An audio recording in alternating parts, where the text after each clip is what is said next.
Welcome to the latest edition of the Stephen A. Smith Show, coming at you as I love to do every weekday afternoon from 1 p.m. to 3 p.m. Eastern Standard Time over the airwaves of Sirius XM. Mad Dog Sports Radio. The number to call up as always is 888-MAD-DOG-6. That's 888-623-3646. Lots of stuff to get into today. Had an NFL preseason weekend. First week of the NFL preseason. Can't ignore that. Got a lot of stuff to talk about in regards to that. Of course, we'll end up getting into the Dallas Cowboys, the bane of my existence. Somehow, some way to continue to steal headlines. Partially because it's a slow news day. Partially because Dak Prescott actually looks more than serviceable to the point where we had no choice but to look at them and say, you know what? They may indeed have a backup quarterback after all. So we got to look at that. That's something to get into. Of course, we got to get into Team USA basketball. That's something to get into, and you know me well enough to know that at some point I'm going to get into Jeff Fisher's contract negotiations. Jeff Fisher, head coach for the former St. Louis, now Los Angeles Rams. I'm definitely going to do that. I'm looking forward to doing that. I don't think Jeff Fisher is looking forward to me doing it, and I'll be the first to tell you, I don't blame him one bit. First order of business, however. Couple of things. This Friday night, I was reached out to by perennial NBA All-Star Carmelo Anthony. Carmelo Anthony is a star for the New York Knicks, a career 24.7 point per game scorer, a perennial All-Star, one of the greatest offensive players of the modern day generation. And somebody that I openly and publicly acknowledged I had a huge, huge problem with. Carmelo Anthony has been in the league for 13 years. Carmelo Anthony has played in one conference finals. Carmelo Anthony has never played in an NBA finals. And he's been bounced out of the first round of the NBA playoffs 8 times. So when I saw a quote from him last week, and it essentially alluded to him talking about even if there is no NBA championship, he still would have had a great career because he'd have 3 gold medals, assuming they win this Olympics, which is not a foregone conclusion based on what we've seen the last 3 games from them against Australia, Serbia, and obviously France yesterday. But if they end up winning, Carmelo Anthony would have played in 2008. He would have played in 2012. He's playing in 2016 and would have 3 gold medals. He's already the all-time leading scorer in Olympic history for Team USA. Here's the deal. I had a problem with Carmelo Anthony. And I had a problem with him because I thought his quotes came across as somebody who believes that it would be perfectly fine if he just captured gold medals and never captured an NBA championship, that he would be absolutely cool, everything would be great and peachy keen and all of that other stuff. I was pissed off. And I was ticked off because I don't want to hear that from a guy that's got, in my opinion, at least 5 years to go in his NBA career, who's playing for my New York Knicks, who haven't won a championship since 1973. I didn't want to hear that. Not even a little bit. It ticked me off. And I went off. Then sometime Friday night, after Team USA escaped with a hard-fought victory, Carmelo Anthony reached out to me. Not going to repeat his words partially because all the details of his words are none of your business. The other part of the reason is because I don't think it's fit to repeat over FCC airwaves, even though these are not FCC airwaves. He was pretty pissed off. I'm just going to let y'all know that right now. Carmelo Anthony was not happy. I've dealt with players who have not been happy with me before. I'm kind of used to it. I mean, I say hi and bye to LeBron. You know. His little stepbrother, Kevin Durant, ain't the fondest person in the world when it comes to Stephen A. Smith. I get all that. I could give a damn. Because I know I got love, nothing but love for LeBron James, and I appreciate everything that he is. And if he doesn't feel the same way about me, he's entitled. Kevin Durant, I think much was overblown about our little spat with one another. He just called me a liar, and I had to check him on that. But I think Kevin Durant is a great person, one of the top 3 players in the world. I have to admit Carmelo Anthony's a little bit different.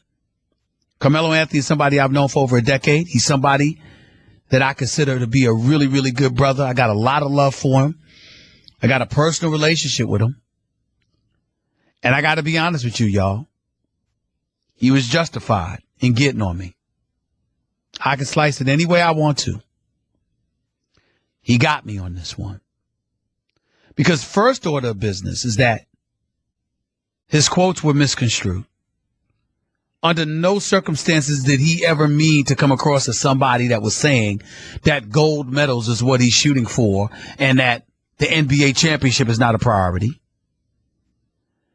And his whole thing is that hear the entire interview, the context in which the questions were asked and answered.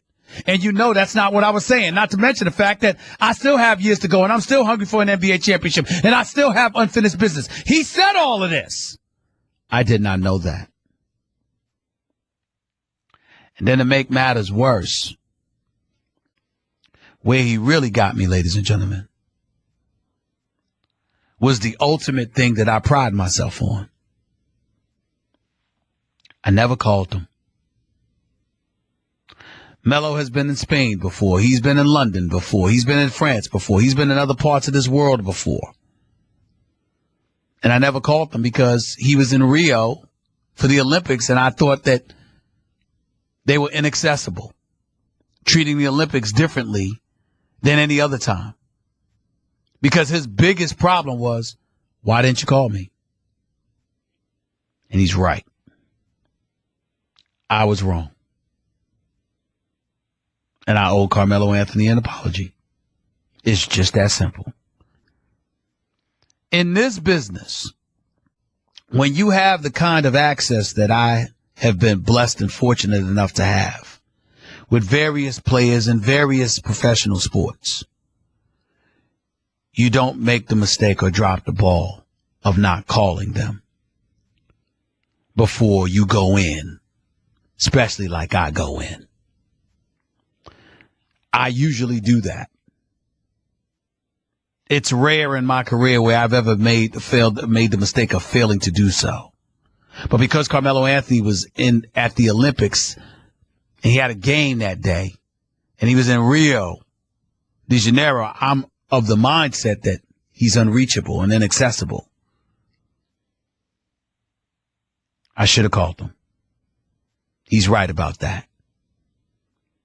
And there's no way to slice that, especially when it comes to him, because he never hesitates to get back to me. He never hesitates to reach back out and explain his point of view. He deserved better from me. Period. I dropped the ball.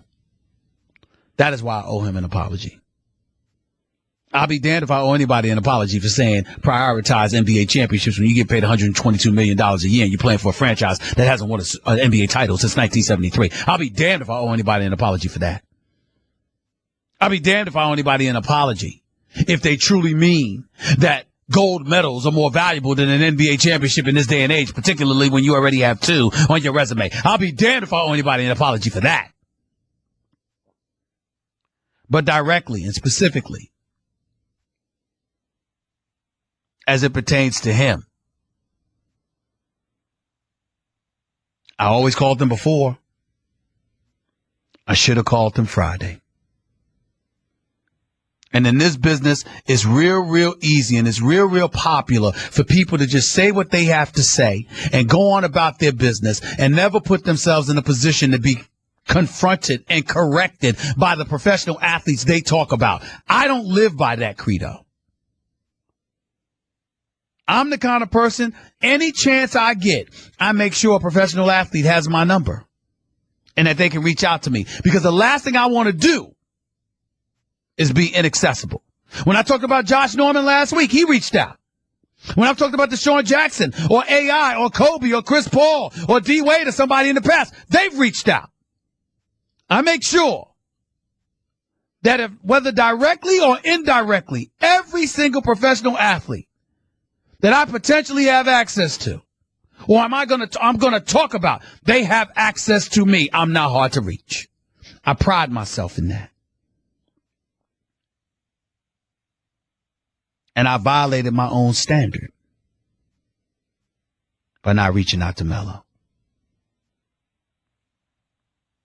And it ain't too many professional athletes in the world that I owed that courtesy to more than I owed to Carmelo Anthony. The fact that I didn't call him is bad, because he always gets back to me. That was on me. That's my fault. And for that, I owe him an apology. Because had I spoken to him, I might not have been so hardcore in what I had to say, getting his perspective on things. Lesson learned. Won't happen again. 888 Mad Dog 6 is always the number to call up. That's 888-623-3646. Speaking of USA basketball, let me be the first to say that USA basketball, you could say they're in trouble because they've gotten past the last 3 games by the skin of their teeth. You could say that. You could surmise that. You could allude to that. For me personally, I don't know. Because listen, they were never going to be the dream team. They were never going to be anybody like that. And these close, hard-fought games are more than they ever had to endure. 92, 96, 2000, 2008, 2012. 2004 was a different ballgame when they walked home with bronze. But for the most part, they've had problems. And I guess the world has gotten better because the NBA has successfully gone about the business of globalizing its brand to the point where even guys that are playing in Europe and are not playing in the NBA aspire to be in the NBA and are getting better and better and better. So as a result, it positions them to compete better against NBA caliber talent. Now you could also look at Team USA and say, okay, they only worked out for a minute. They had a week-long training camp and nothing more. And then after that, they played weak competition in those exhibition games. So it didn't necessarily prepare them for Olympic competition as much as they could have been. Fair enough. Here's also something that's fair. Kevin Durant is a superstar. One of the top 3 players in the world, as far as I'm concerned. But he's also showing you why folks say about him he ain't that alpha dog. Because when you have people that look to a LeBron in his latter years, or Kobe to some degree, and D Wade and others, and they talk about dudes who take the bull by the horn and really exert leadership in such a fashion that those around them are maximizing the potential within themselves. Where's that Kevin Durant? Where's that guy? I think these Olympics, more than anything, Klay Thompson had a breakout game. Kyrie had a breakout game. Melo had a breakout game. I think these Olympics have shown and have epitomized exactly why Kevin Durant ended up going to Golden State. He wants to fit in. He wants to be one of the guys as opposed to the guy. There's nothing wrong with that if your talent doesn't speak to that. But when your talent is as big time and as surreal and as elite as Kevin Durant, and that's what you settle for, folks are going to notice. And they're not going to like it. 888 Mad Dog 6 is the number to call up. That's 888-623-3646. How do you feel about Kevin Durant? How do you feel about how he looks right now? How do you feel about all of that? And how do you feel about what I had to say about Carmelo Anthony? Yes, I did apologize. He deserves it. He's pretty pissed. He should be. I hope he gets over it. I'm going to do my job. But I dropped the ball Friday. I should have called him. In the future, I will call. But my opinions, the fervor, the tenacity, the emphaticness, and the vehemence with which I speak will not change. I am who I am. I can promise you that. Speaking of people who are who they are, two people I wanted to touch on. First, A-Rod. Some reports about him going to the Miami Marlins now that he's departed from the New York Yankees. Last game as a New York Yankee on Friday, he doubled in an RBI, doubled in a run, got an RBI, received a nice ovation. We get all that. But it's time for A-Rod to go. He's batting .204. He can't play defense, can't field. He's not Mark Teixeira. A-Rod needs to go home and retire. You don't need to be thinking about playing anymore. Because if you start playing well, all we'll assume is that you're cheating. So why bother? Just don't do it. Just go away. Don't talk about going to Miami. We know you're going to live in Miami in the offseason, but you don't need to be there trying to play baseball. It's done. It's a wrap. Goodbye. That's how it goes sometimes.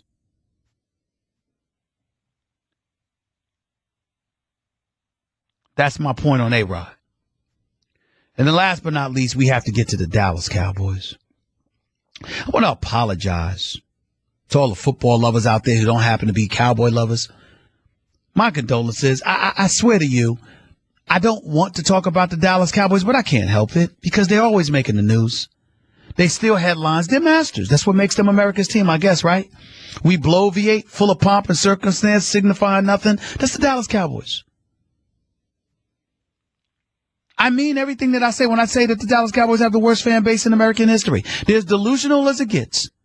They go 1-15, wake up the next morning, and act like they're going to win a championship. This is who they are. Can't stand them. I'm talking about the Cowboy fans. The Cowboys as an organization, I don't like them too much better. Ain't like y'all gonna win something this year. But see, this is the perfect example. This is why the Dallas Cowboys get on your damn nerves. This is why they are who they are. This is why they wreak your last damn nerves. The Dallas Cowboys put in their 4th round pick, Dak Prescott. Saturday night's game against the Los Angeles Rams. People showed up and showed out, and Los Angeles came there to support their team. God bless you. Hope it continues. But Dak Prescott completed 10 or 12 passes for like 139 yards, a few dipping dunks, but made a few good throws. Now y'all acting like y'all destined for the Super Bowl. Because y'all got a backup quarterback? Is that why? Now, when you didn't have a backup quarterback, you acted like Tony Romo was the savior. See, y'all can't make up your minds. Because that's who the Dallas Cowboys are. Look, Dak Prescott can play. I liked him at Mississippi State. He can ball. And I think it was a DUI charge. If it wasn't for something like that, I think he could have got picked earlier than the 4th round.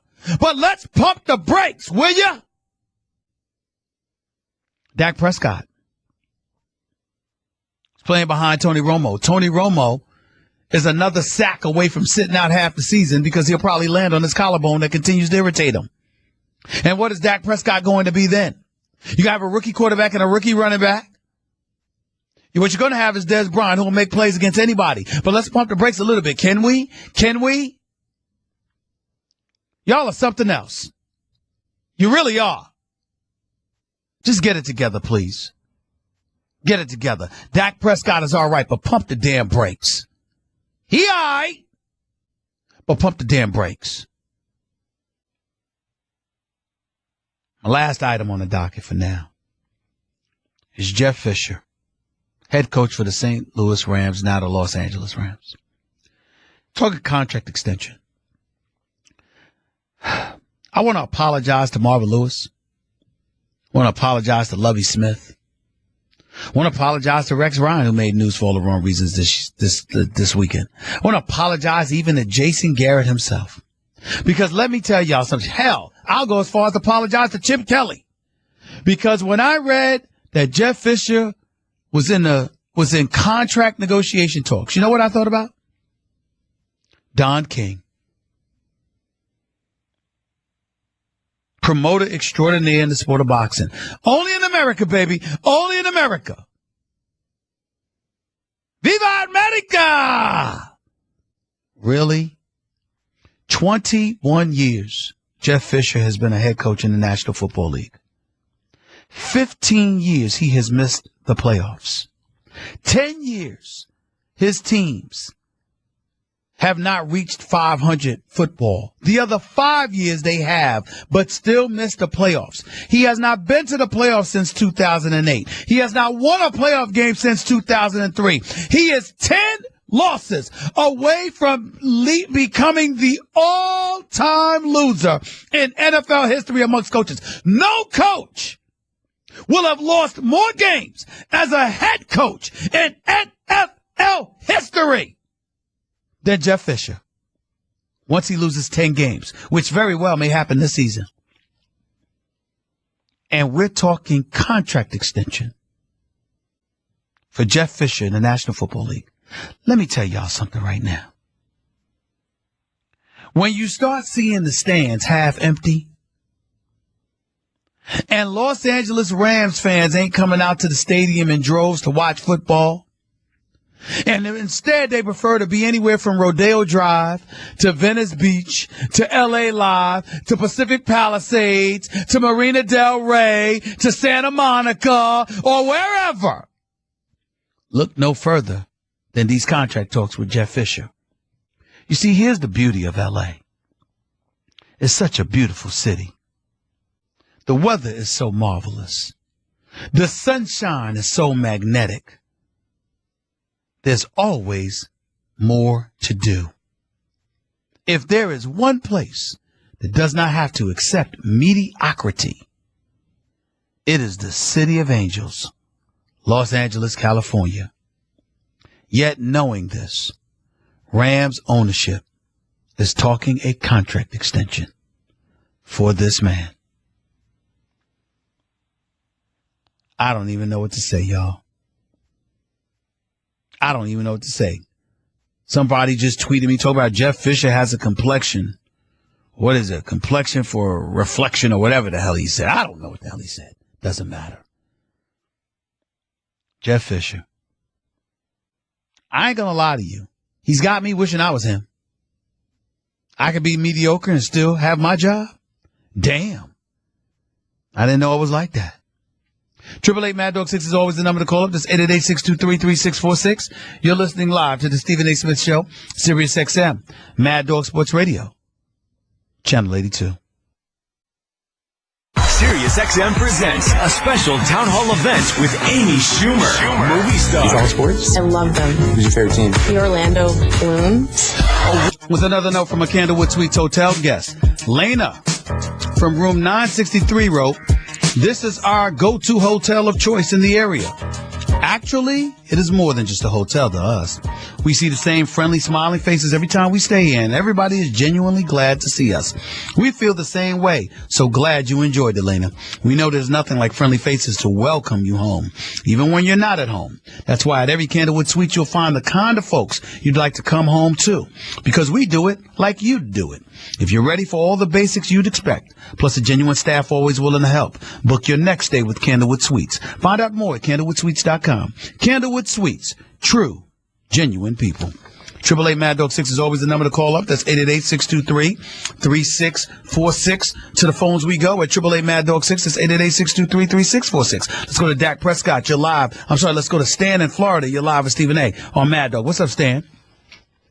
Not much. I was just wanting your opinion. I feel like the Cowboys drafting Dak Prescott is them trying to go back to the Troy Aikman days. What do you mean, sir? I'm sorry. Elaborate. Well, I mean, Troy Aikman, in my opinion, wasn't the best quarterback. He could take hits and had a hell of an arm. Mm-hmm. To me, that's what Dak Prescott is. Well, how do you know this, sir? Tell me, how do you know this? Well, I don't know for sure. I just watched him in Mississippi State in college. He's got a hell of an arm, and he can take a hit. Okay. Well, guess what? That's progress. Because Tony Romo, we're not sure he can take a hit. Because every time he gets hit, he goes down for a few weeks. I think Jerry Jones has given up on trying to do the flashy throw the ball down the field with Tony Romo, give up on it at some point. Well, listen, here's the deal. You can't knock Jerry Jones for that because the reality is clear. When you look at it from that perspective, keep in mind that if you're Jerry Jones, Tony Romo's about 36 years of age. He's got but so much time left.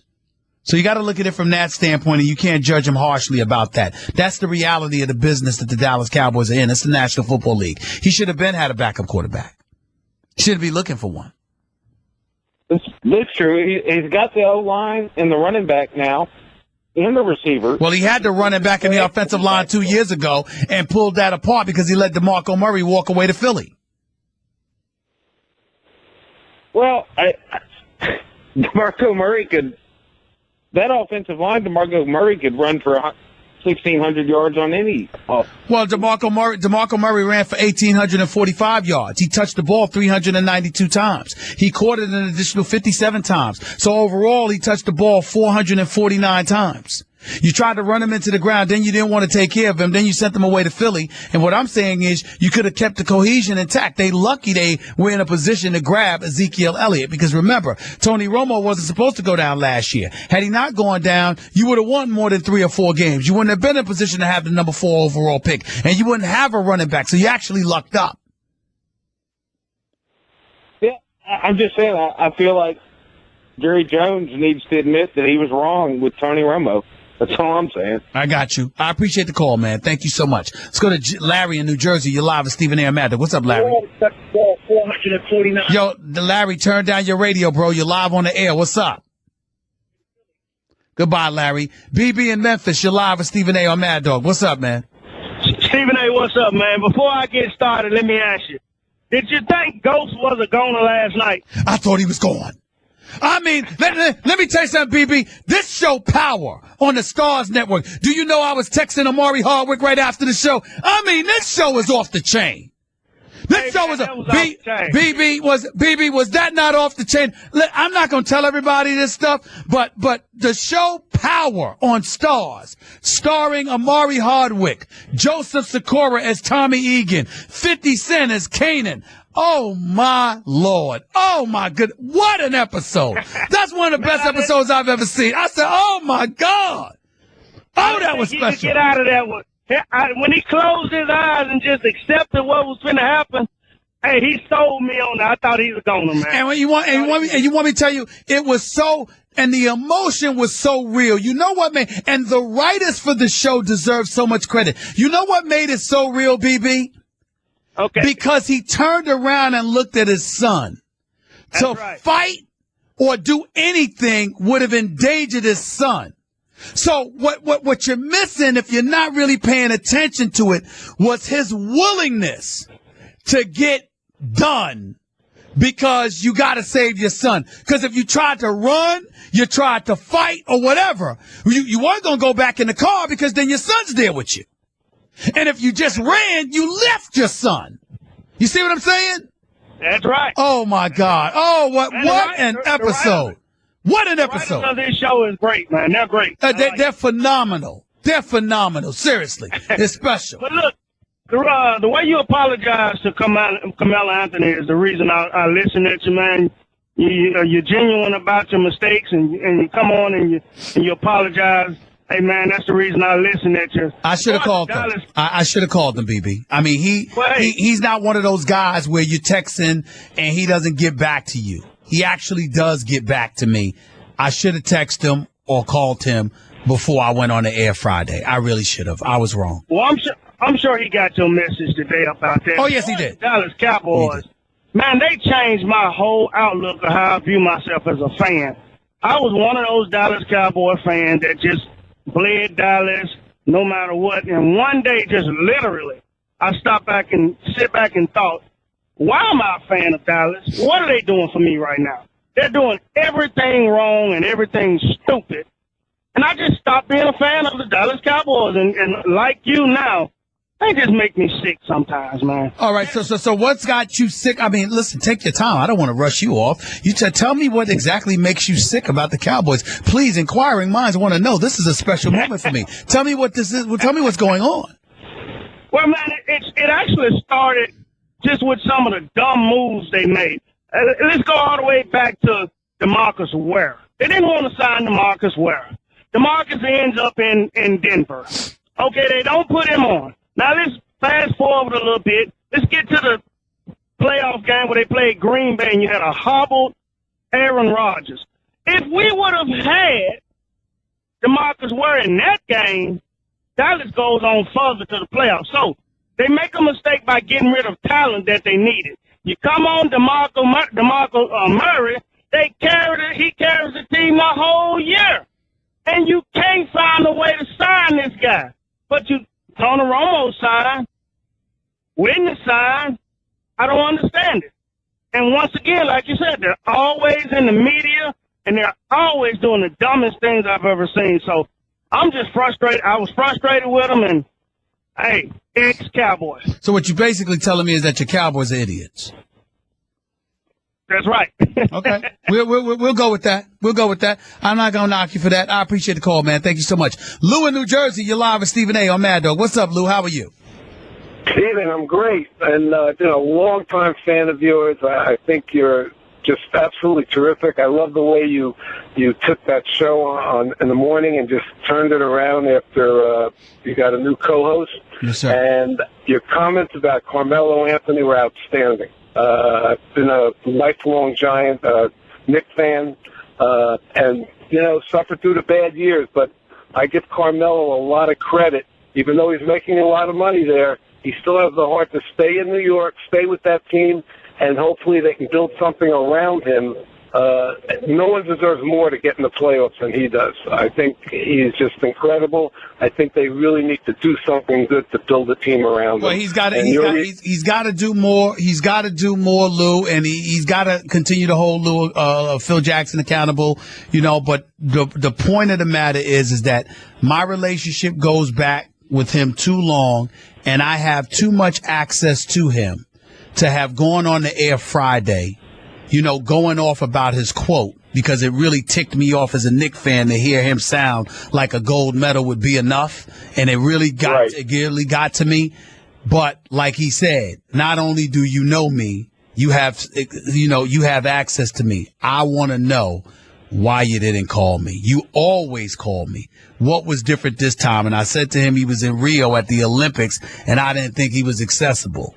And that wasn't good enough for him. And he's right, because he's been out of the country before, and I got him before.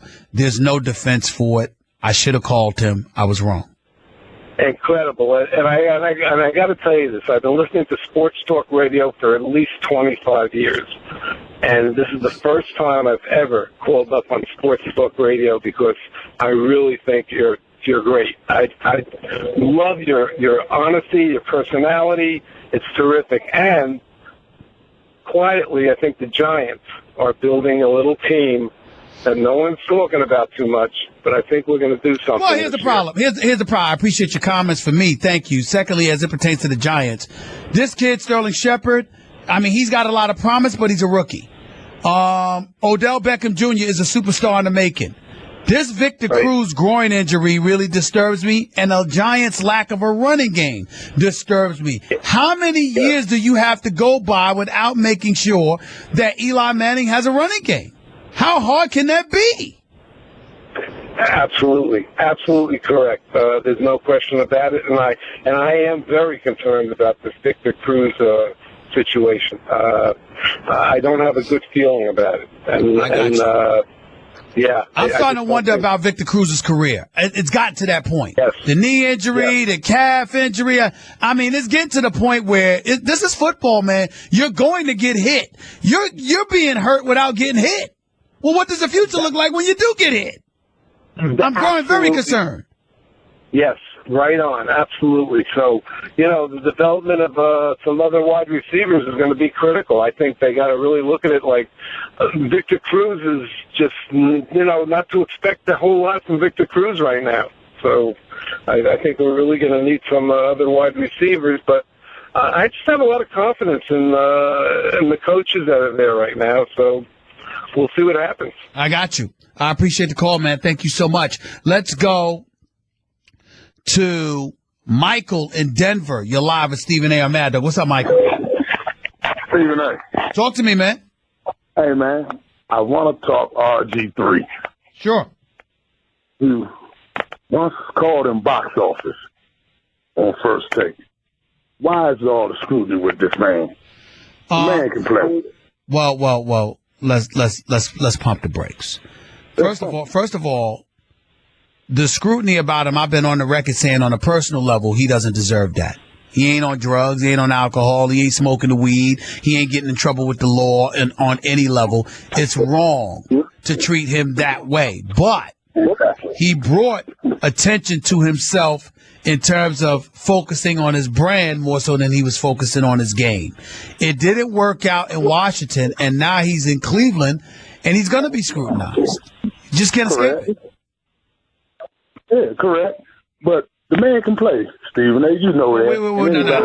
No. I know that he could play. Like you said, the man can play. You say C-A-N. I say C-O-U-L-D. The rest remains to be seen because since he almost got his leg amputated by Haloti Nada, he's never been the same.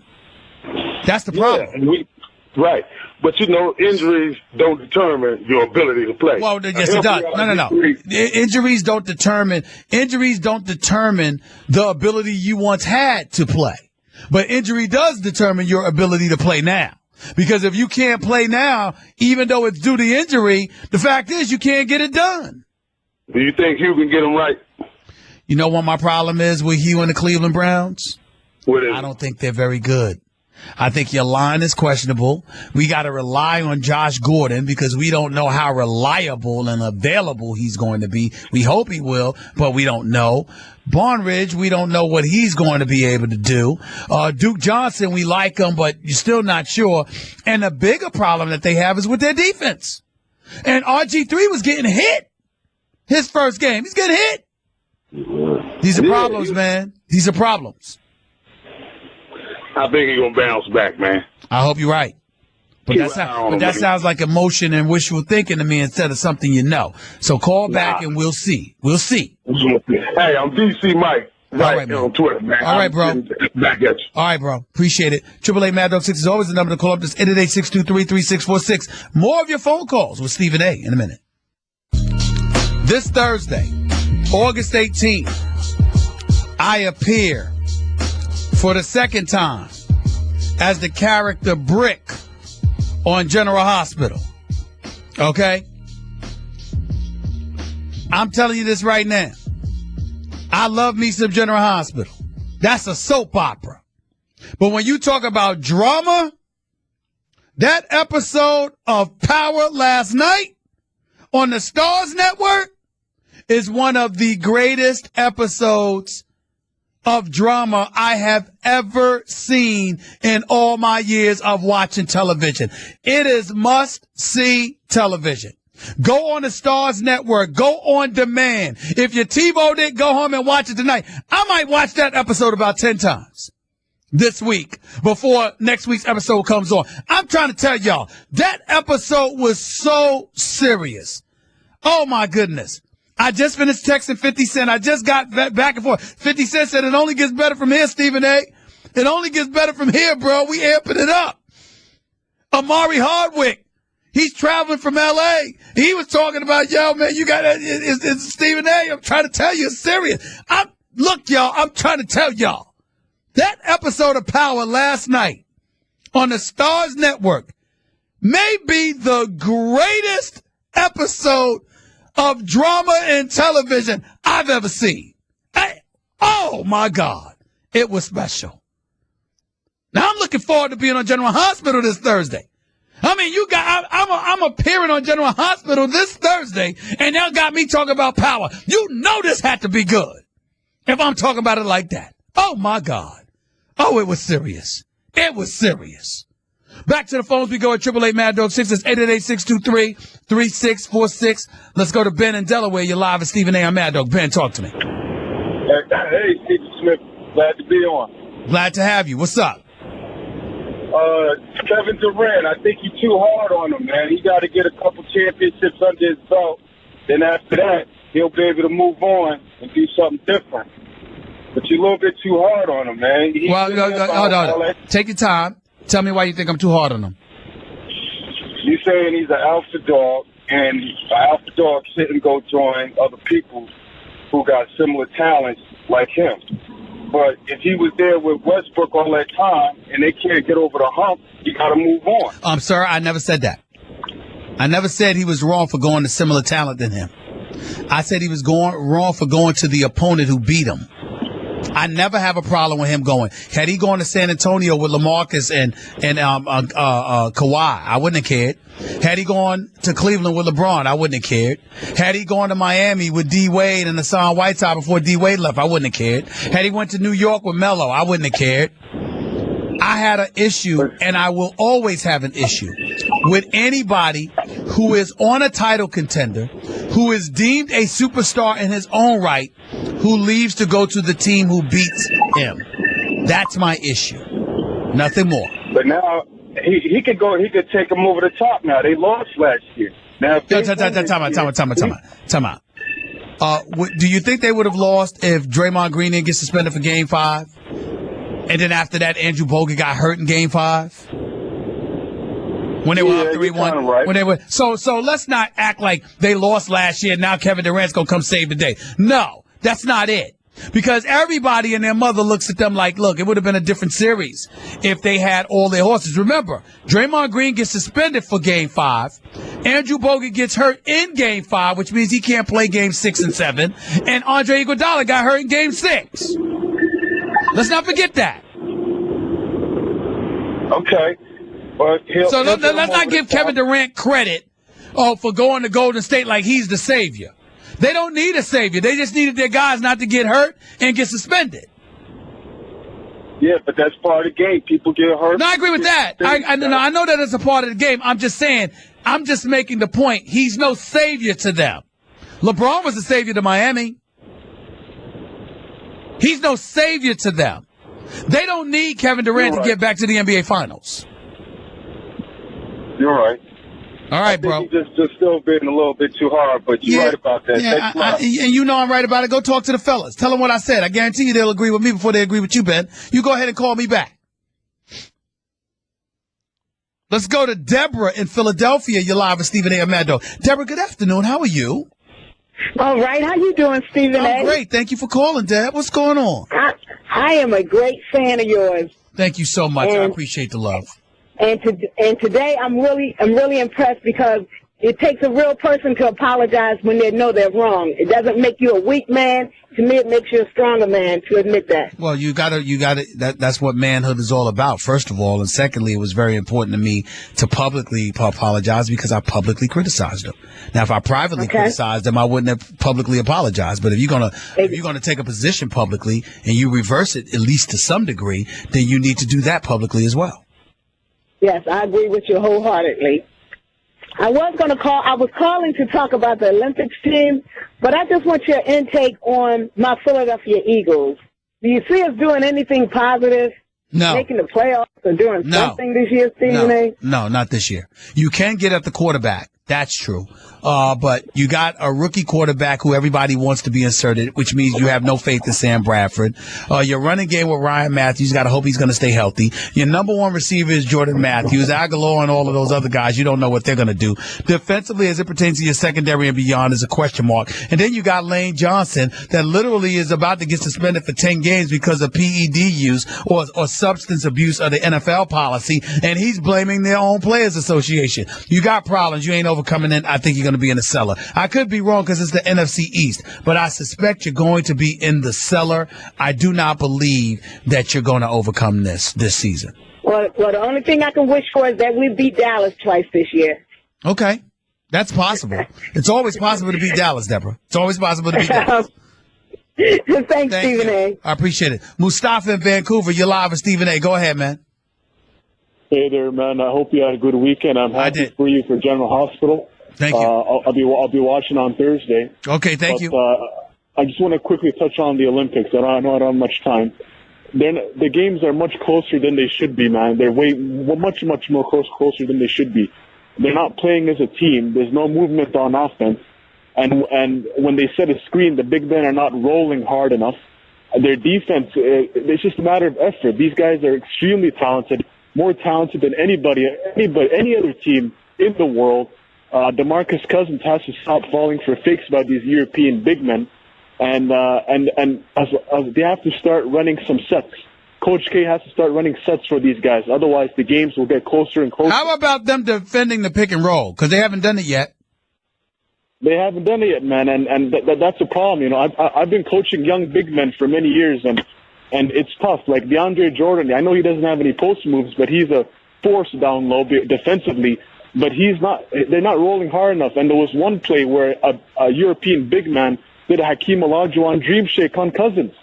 I mean, I was shocked when I saw that play. You got to stay on your feet. But I also want to touch on boxing a little bit. I think the problem with boxing... You only got 20 seconds. Go ahead. Okay. There's the heavyweight division is not what it used to be. And until there's a heavyweight fighter that can attract the masses, boxing will always take a backseat to the UFC. And Floyd Mayweather, I think he should fight Triple G or Canelo. That's what I think. Well, I think he should fight Canelo, not Triple G. Triple G is too big for them. And in terms of boxing being less popular than the UFC, I don't think that's accurate. I just think that Dana White is a great president of the UFC, whereas boxing promoters run boxing, and that has to change. Hey, it's Covino and Rich, and we're bringing back our pre-show. It's called Spot Center. Perfect way to start the day. Yeah, that guy. Hey, Spot here. Is going to be recapping things you may have missed on the Covino.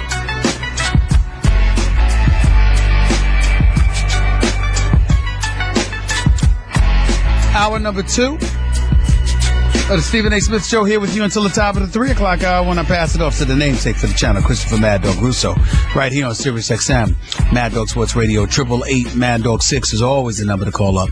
That's 888-623-3646. Spent the first hour letting everybody know. I apologize to my man Carmelo Anthony.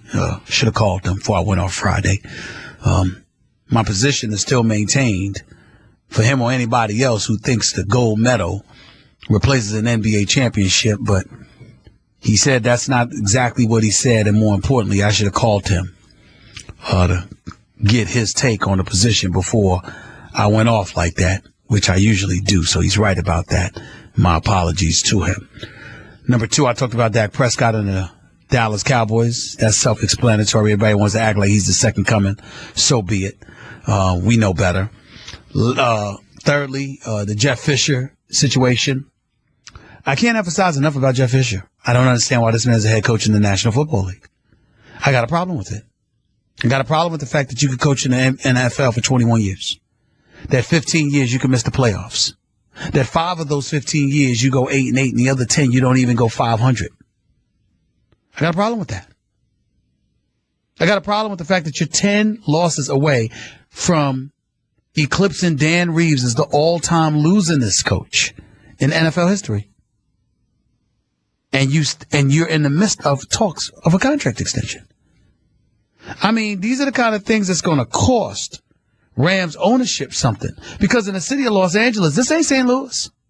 I mean, they got baseball in St. Louis, don't get me wrong, but let's face reality. St. Louis is not Los Angeles. And I'm telling you right now, it's a mistake. It's a mistake to not make sure you do everything that you possibly can to shred mediocrity from your resume when you're moving to Los Angeles. Keep in mind, when I said it, I say what I mean. So I think that's something to keep your eyes on, pay attention to, and move forward from there. Speaking of things to keep your eyes on, Rex Ryan made news. Rex Ryan had a problem with Jim Irsay because Jim Irsay essentially told him to calm down. It's a preseason game. You know, we didn't have to play Andrew Luck because Rex Ryan wishes Andrew Luck was playing. Rex Ryan had something smart to say going back at Jim Irsay, owner for the Indianapolis Colts. But then caught himself by just acknowledging that he's very tight with Chuck Pagano and that he'd leave it at that. Here's my whole thing. I take the side of Jim Irsay in this regard. Rex Ryan doesn't need to say anything. Rex Ryan is a guy that coached both Jet squads, 2008, 2009, I believe, to AFC Championship games, and he's been irrelevant ever since. Rex Ryan hasn't made the playoffs. Rex Ryan, much like Jerry Jones and the Dallas Cowboys, has been a master at winning headlines. You know, let's keep that in mind. Let's take that into consideration. Let's not ignore that. When we look at Rex Ryan, and here's the thing, he no longer has the excuses he used to have in the past. In the past, Rex Ryan had the excuse that defense was his thing, that was his signature, that's what he was attached to. And offense, he just needed a quarterback. That was Rex Ryan. Can we keep in mind, ladies and gentlemen, that that's not the case with Rex Ryan right now? Rex Ryan has Tyrod Taylor, who they just signed to a 6-year, $92 million contract. Rex Ryan has LaShawn McCoy. Rex Ryan has Sammy Watkins. What's your excuse now? Because this defense is the problem with the Buffalo Bills, not the offense. The defense recorded 54 sacks the year before Rex Ryan arrived. He had guys in their hybrid 3-4 and all of this other stuff. What happened thereafter? Rex Ryan, his Buffalo Bills had 21 sacks. They were horrid when it came to penalties. The other night, preseason game, they committed 11 turnovers, 4 offside penalties. I mean, these are all the things that you're talking about here. All of it. So when we look at it, let's be clear about something here. Let's be clear about what's going on. Rex Ryan has to be on the hot seat and should be on the hot seat. I mean, enough's enough. You're Rex Ryan, you got to show up, man. You got to show up. Stop talking, stop making headlines, go out there and produce. And if your team is sloppy and committing turnovers or being penalized excessively, that's coaching. That's coaching. He's going to have to find a way to fix that. Or else. By the way, giving the Olympians some love. Usain Bolt, 3-time 100-meter champion. He's a bad boy. This woman, Ledecky, I mean, was there anyone in the vicinity once she beat him? I mean, she won her race, swimming, and then turned around, called the parents, ordered some McDonald's, sat up there, ate a cheeseburger, and drank a milkshake and everything before somebody else came in second place. I mean, Jesus. She just smoked the whole field. Can't ignore that. So we got to pay attention to that. Team USA again. They got to do something. These games are a little bit too hard for my liking. But here's the deal. Team USA doesn't win no matter what. Because guess what? They're not the Olympic team. They're not the dream team. They're not those guys. So the best you could do is bring home a gold medal and be like everybody else. Basically, when you go to the Olympics, you're dealing with the pressure to not lose rather than you're dealing with the thrill of victory. You're thinking about evading the agony of defeat. That's all.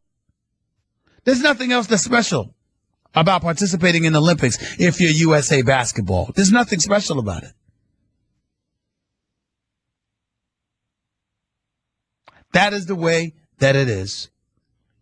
888 Mad Dog 6 is always the number to call up. That's 888-623-3646. Let's go back to the phones. Let's go to Rowan in Arkansas. You're live with Stephen A. Mad Dog. What's up? Hey, Stephen, how you doing, man? I'm good. Thank you for calling. Man, I got to give you props, man. In Jamaica, we say you're the real big man. It takes a big man to admit when he's wrong and to publicly apologize to a person, man. So I got to give you kudos on that, man. Big respect for that. No problem. I shouldn't have made the error to begin with. Bottom line, my fault. Yeah, it's over. It's done with. You apologize. Let's move on from that, man. It's got to, give you big up on that one.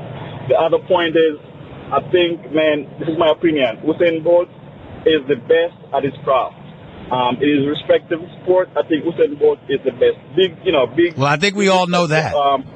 Big respect to Jesse Owens for what he did, but Usain Bolt is the man. The other thing, I'm a diehard Giants fan, and I think for Giants to get back on top, man, we need a Brandon Jacobs. to get the running game down. I think we need somebody like a Brandon Jacobs. And that's on which team? On which team? For the Giants, man. The New York Giants. Remember Brandon Jacobs back in the days for the Giants, the running back? I got it. I don't know. Listen, man. He was good when he was there, but look, they just need somebody to get the ball out of Eli's hands so he doesn't have to throw it 50 times a game. That's what they need. Well, we need somebody. Something needs to be done, man. Because I'm starting to feel like a Dallas Cowboy fan, man. I'm like, I'm a Dallas fan. I'm gonna stick with them regardless. But I'm getting kind of impatient. We need to get back on top. I got you. I appreciate the call, man. Thank you so much. Jordan in Virginia, you're live with Stephen A. and Mad Dog. What's up? Hey, Stephen A. Big fan. Thanks for taking my call. No problem. Go ahead. I know you were at the Jets camp maybe a week or two ago, and big Jets fan out of Virginia. And I'm just curious. I mean, based off what you've seen, and if these guys could stay healthy, I mean, do you foresee them actually making a run in the AFC East? I mean, can you see this team? I see them. No, I don't know if they can make the playoffs. First of all, because I don't think they're going to win the AFC East, which means they're going to be battling for a wild card spot.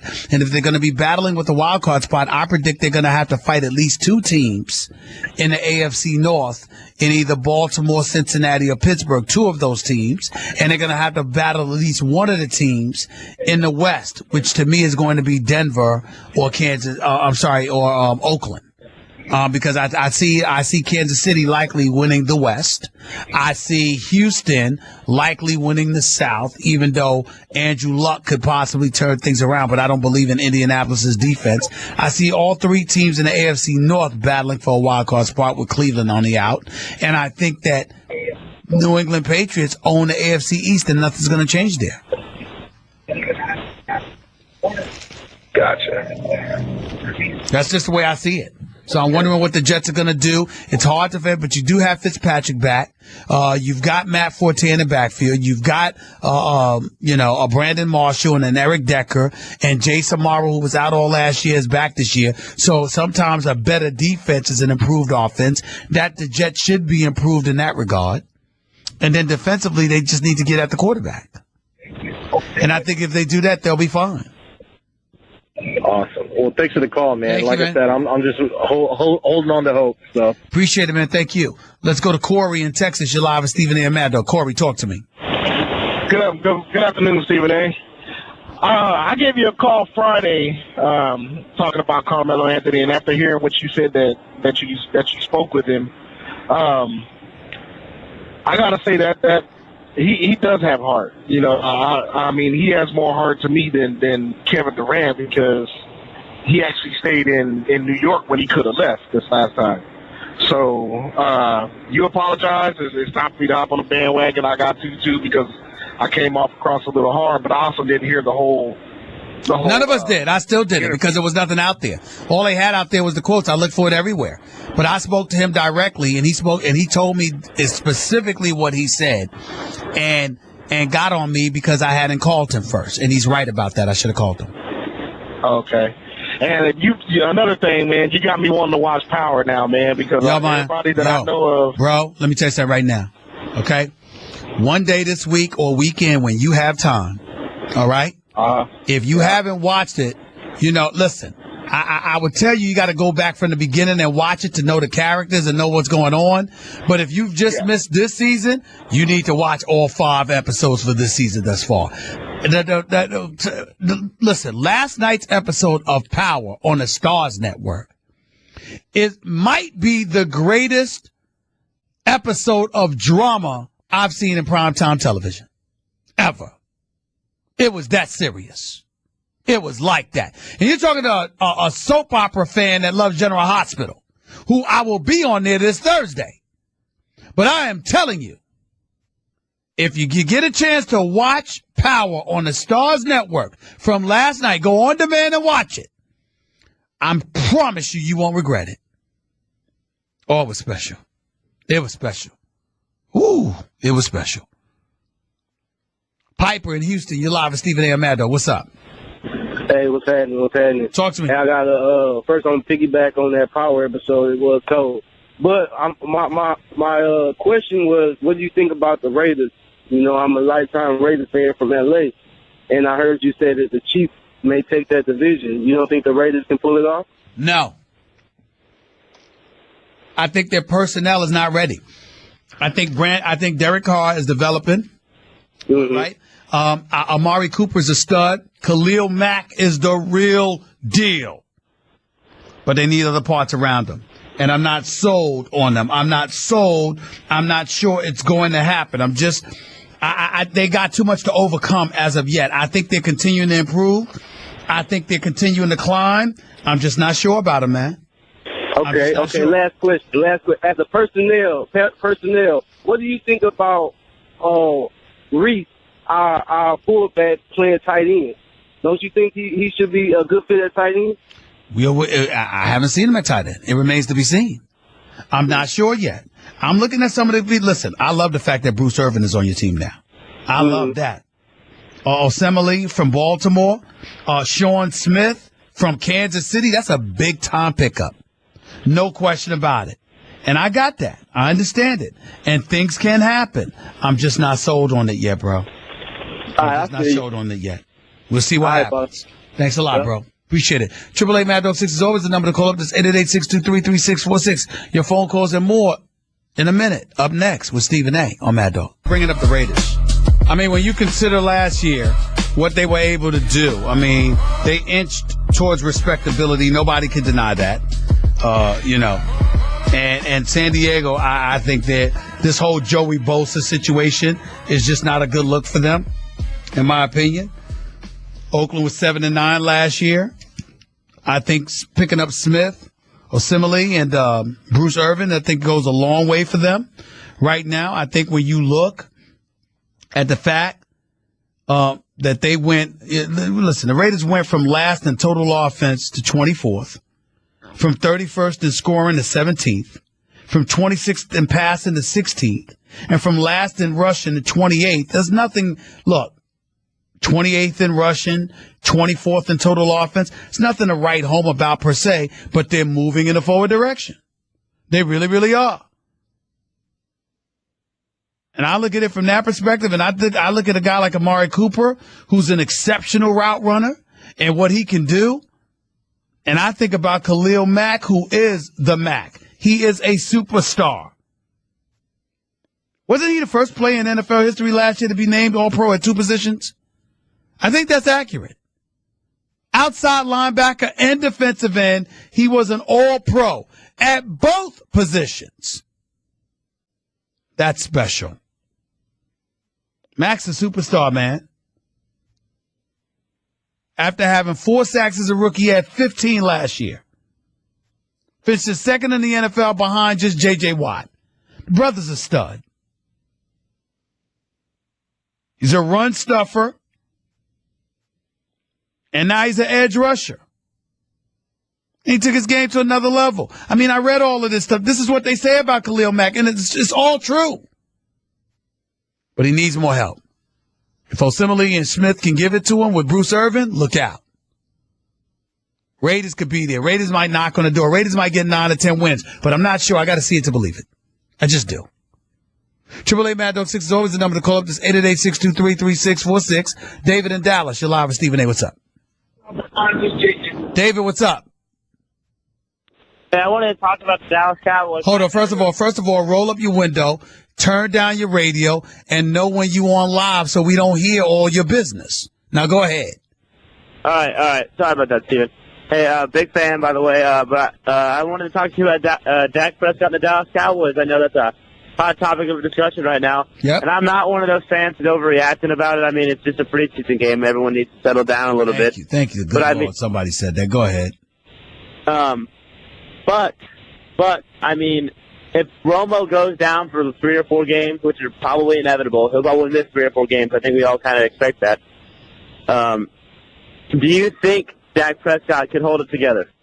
No. Why would I think that? Why would I think that? I mean, I just saw one preseason game. I'm not saying he can. I'm saying, why would I think that right now? Can I see more? Can I see more than a quarter of a preseason game? Oh, I completely agree. I think we need to go out and get a veteran because, I mean, honestly, without Tony Romo, the Dallas Cowboys are not going to be successful this year. I think we all know that would be ignorant to say otherwise. And and we need a good running game. Hopefully our running game gets going Well, again. listen, Ezekiel Elliott with Alfred Morris, you should have a damn good running game. Okay? Oh, yeah. With that offensive line, you should have a damn good running game. Where it gets tricky or dicey or whatever is with your defense, because your defense ain't anything to write home about. Yeah, it's terrible. You know what? It's possible. Possible. But who knows, man? To be quite honest with you, who the hell knows? All right? Appreciate it, man. Thank you so much. Let's go to Dominic in North Carolina. You're live with Stephen A. Hey, Stephen, how you doing? I'm doing all right. What's going on? Hey, quick, I'm going to try to talk quick to get all this in. About power, Steve, they had to do something because they was playing us kind of goofy with the FBI director, everything people should have caught on to. They needed to bring the Tommy and the ghost thing back. Yeah, but wasn't that FBI stuff sweet, though? When she talked, when she talked to the dude yesterday, oh my Lord! I try not to tell an episode, but it was special. I know, but it sort of makes you feel kind of goofy. This is the FBI. I mean, come on. But anyway, Steve. Hold on, wait a minute. A big time mob kingpin, a mob kingpin having the FBI as a source. I don't think that's far fetched. Well, we know it could happen, but Steve, check this out. Now, me and you are around the same age. You being from Queens, me being from the Bronx. You might want to check out that little mini-series on Netflix, The Get Down, showing how my borough in the Bronx was burning, but how hip-hop came out of that. What we back then called rap music. Got it. How that generated. I'll check it out. Great series, Steve. But on the mellow thing, I even had to take a second look at this and say, you know what, enough of this. We look at guys like Westbrook, who gets applauded for staying in Oklahoma City. Melo could have took the money and went somewhere else. But if we keep doing that, Steve, we're going to have the NBA we have now. 3 or 4 super teams, the rest of the teams playing out the season. And here's where I commend you. And I don't want to switch the subject real quick, but I wanted to get this out because I know we don't talk baseball that much. Major League Baseball needs to borrow your moral compass.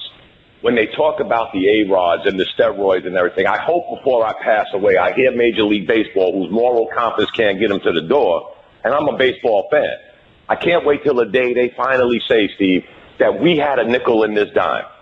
We had a nickel in the dime of the steroid era. We benefited from it. We made big bucks off of it. Now we want to blaspheme probably 2 of the best players of this generation, Steve. Say what you want.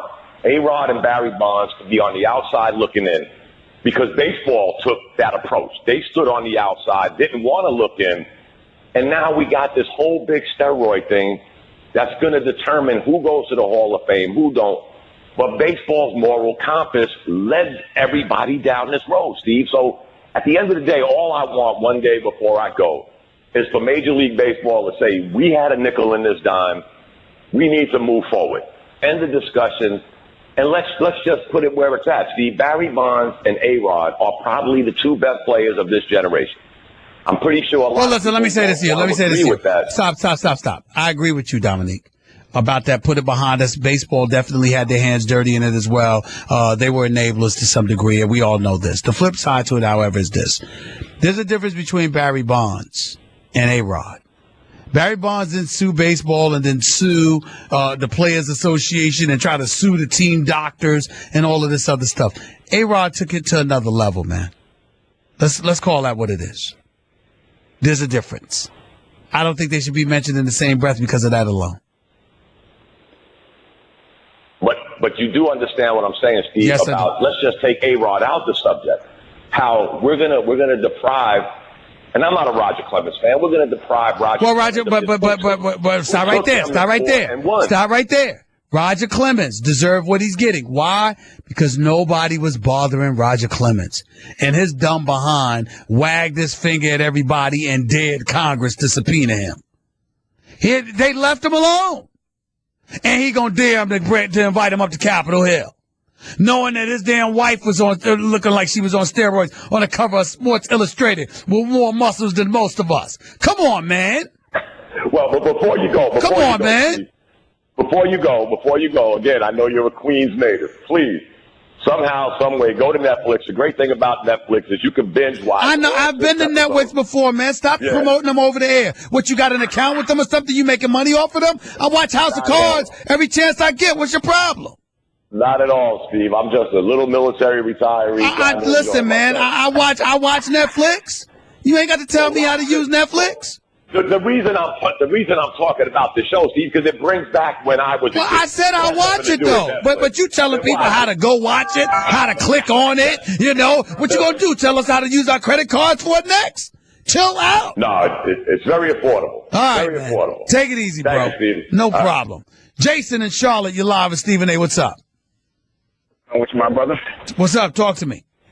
Hey, not much, man. I just kind of wanted to talk a little bit of NBA real quick, just specifically with the Eastern Conference. Of course, just going to throw that out there. We know the Cavaliers are at the top of the echelon. But I'm trying to figure out why there hasn't been a lot of conversation about the Chicago Bulls. This is just a team that just came off of going to the playoffs, 7 straight runs. Yeah, they've had a lot of disappointment due to the situation with Derrick Rose. But I think with bringing in Dwayne Wade still has a lot of gas in his tank, and we'll be playing for a little bit of the spark coming home, to his home state. You got Jimmy Butler getting better season by season.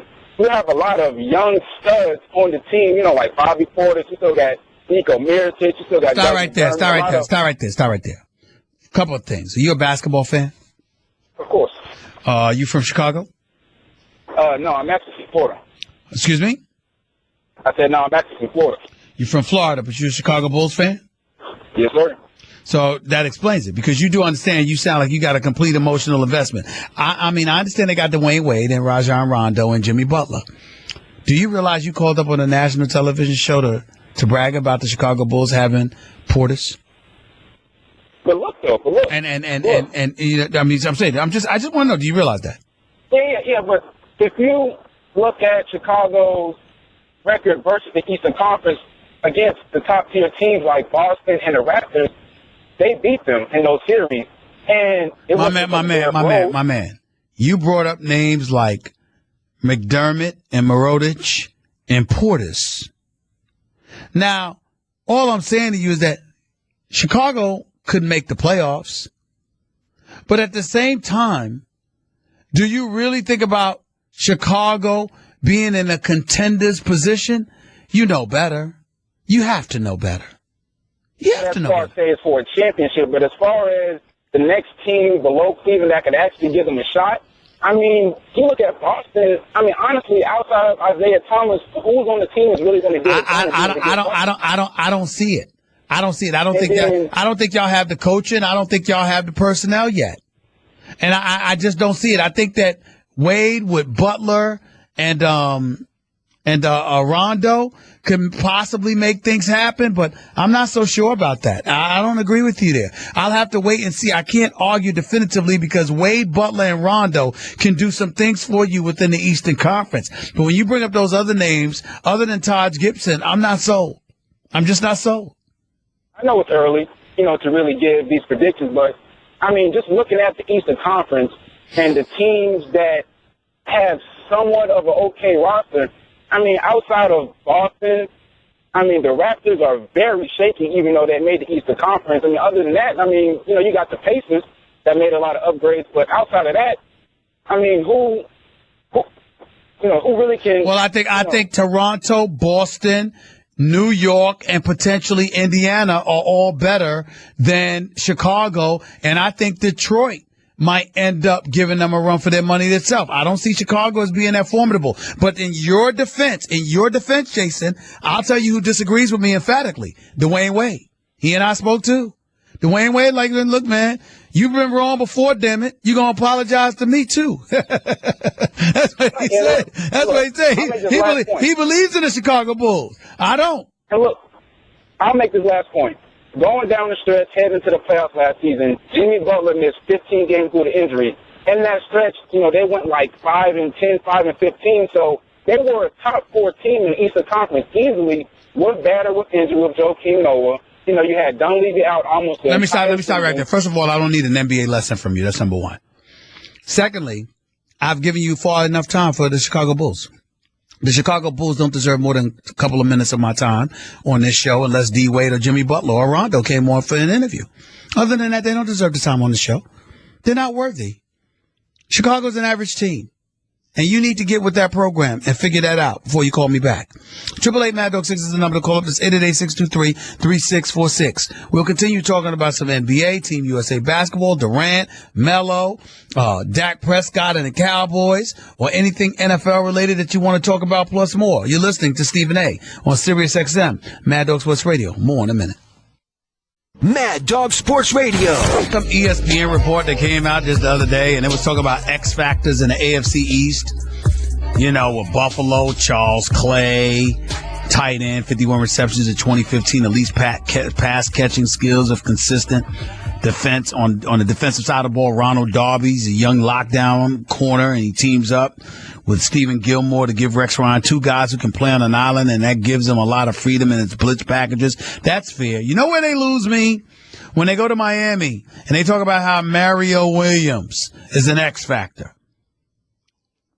Now, the excuse is he was really uncomfortable in Buffalo's 3-4 defense as an outside linebacker, but a perfect fit as an edge rusher in the 4-3 front. Yeah, and I guess with Ndamukong Suh, they're fine, but something just seems to go wrong with Miami in this day and age. I'm just not sold on it. I'm just not sold. 888 Mad Dog 6 is the number to call up, 888-623-3646. Let's go back to the phones. Let's go to Blackman in Sacramento. You're live with Stephen A. on Mad Dog. What's up? Hey, what's going on, Stephen A., man? I enjoy listening to you every morning. I'm a road warrior out here. I'm a truck driver. You know, I have one question and one prediction. My first question is, do you feel morally that if you get caught cheating in the sport, should you be allowed in the Hall of Fame?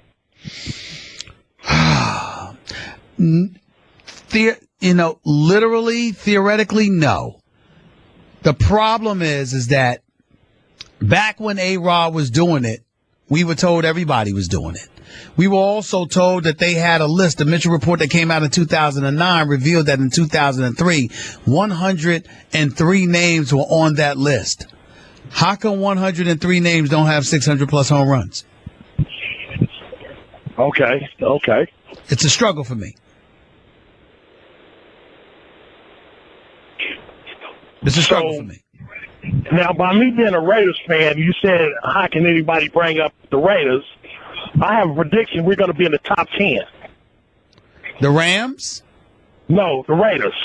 The Raiders going to be in the top 10. Well, here's your problem. You might be in the top 10, but that might still leave you on the outside of the playoffs looking in. Ooh, well, you know what? I ain't going to take that one. How about that? Okay. See what I'm saying? Appreciate the call, bro. Thank you so much. Let's go to Will in Massachusetts. You're live with Stephen A. on Mad Dog. Will, good afternoon. How are you? Good. How are you, Stephen A? I'm good. Talk to me. Good. Love your show. Hey, man, I just want to say on Jeff Fisher, I mean, he must have the keys to the deep, dark secrets of the L.A. Rams. He got something on somebody, man. He got something on somebody. Yeah, man. I'm saying, and I think this is hush money, man. They don't want him to reveal all the deep, dark secrets or something. That's the only thing I can assume, because it's just crazy that he is getting more time to deal with this team. I can't believe it. Yeah, I don't understand it. It doesn't make sense to me. I'm not getting it at all, but who knows? I mean, it don't make sense. Derek Fisher, 21 years, 15 years he's missed the playoffs. Of those 15 years, 5 times he was 8-8. The other 10 years he was under 500. Hasn't been to the playoffs since 2008. Hasn't won a playoff game since 2003. He's 10 losses shy of being the all-time losingest coach in NFL history. And they are talking contract extension in L.A. I don't get that. Yeah. I don't get it. My message to the L.A. fans, good luck with that. Take it easy, Stephen A. Thank you, man. Appreciate it. Let's go to Thomas in New Orleans. You're live with Stephen A. What's up, Thomas? Hey, Stephen A. How are you? Talk to me, man. I got one question. For the Olympics, they cover all the sports on NBC, ESPN, and Fox Sports 1, but they don't talk about one sport, and that sport is wrestling. It started yesterday, and you had 2 of the biggest U.S. upsets in the past 12 to 15 years with two of our guys going down in the quarterfinals. Why is it that none of the sports channels are talking about it? I have no idea. I mean, when you listen and you talk to people associated with Facebook, for example, wrestling is one of the top 3 sports in the world. But in Olympic competition, it's just not taking that seriously for some reason. Maybe because it's fake on a professional level in terms of the outcomes being dictated in America. And as a result of that, people just jump to their own conclusions. I don't know the answer to that personally, because this is like you talked about elite wrestlers competing last night. I don't know who the hell they are. I mean, you got Jordan Burroughs, who is possibly one of the top wrestlers to come out of the U.S. in the past 20 to 30 years. And if you go to his Instagram page right now, you got people from all other countries hating on him, and he's being humble, saying, okay, I'll walk away with the gold medal, though. Mm-hmm. Well, everybody can't be the same. Everybody can't be the same.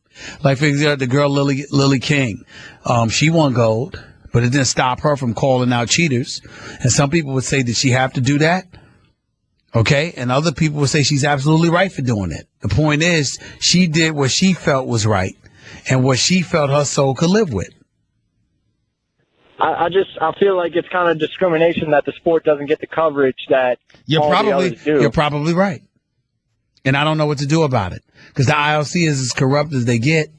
And the media, like you said, is wrong because we don't point out something that we should be pointing out. I don't know what to tell you. I really don't. I wish I could. But I appreciate the call. Let's go to Alex in Ohio. You're live with Stephen A. What's up, man? Stephen A., good to talk to you, buddy. I just had a couple quick points about that Browns' first preseason game and RG3. I think all things considered, RG3 actually looked pretty good. He hasn't really played live football in 2 years, and he stood in the pocket well, made quick decisions, seemed to have pretty good read on the defense. Now, I know it's just the first preseason game, so I'm not reading too much into it. Just, his confidence in the pocket was just good to see. I love that Hugh Jackson opened it up on the very first play and let him go long, and Terrell Pryor made a heck of a catch there. And also Terrell Pryor, watching him a little bit last year with the Browns, this year he's leaps and bounds better as a receiver. It really shows he put in the work to really become a receiver, not just an athlete, not just a quarterback turned receiver, but a receiver. Got it. And I was just pretty happy about some of the young guys that we drafted in the first couple rounds. I know we didn't see Coleman, but Ogba looked good.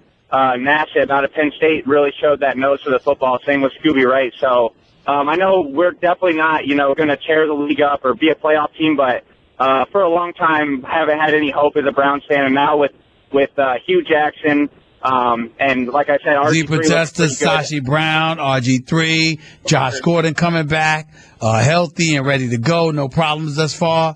All those things are imaginable. Yeah, and then one more thing I think that's really going to help us that people are overlooking this year is we have two really great slot receivers in Andrew Hawkins and Taylor Gabriel, who last year were really asked to go out of their element and play outside, which they did a commendable job. But this year with Pryor, Gordon, Coleman, Higgins, who we drafted, we have some big bodies.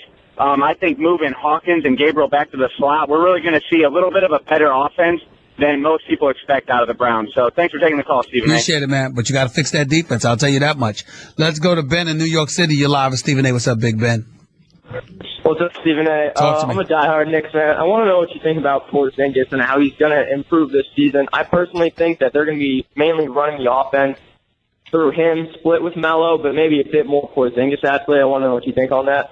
Well, listen, I think that when you got Derrick Rose, you got to include Melo.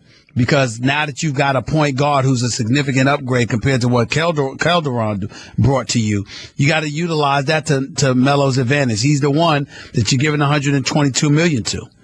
When I look at Porzingis, he'll get his opportunities, touches, et cetera, and they'll look for him to have improved. But it remains to be seen. I feel you. I feel like they might be asking Derrick Rose to be more of a facilitator, though, because you look at that team and it's so many score first guys. You got to have someone facilitate. I think they might go to D Rose for that. But what do you think on that? Well, we'll see. We don't know. I mean, I think that Porzingis and D Rose are going to vacillate between being number 2 and 3 options offensively. It all depends on how it's working.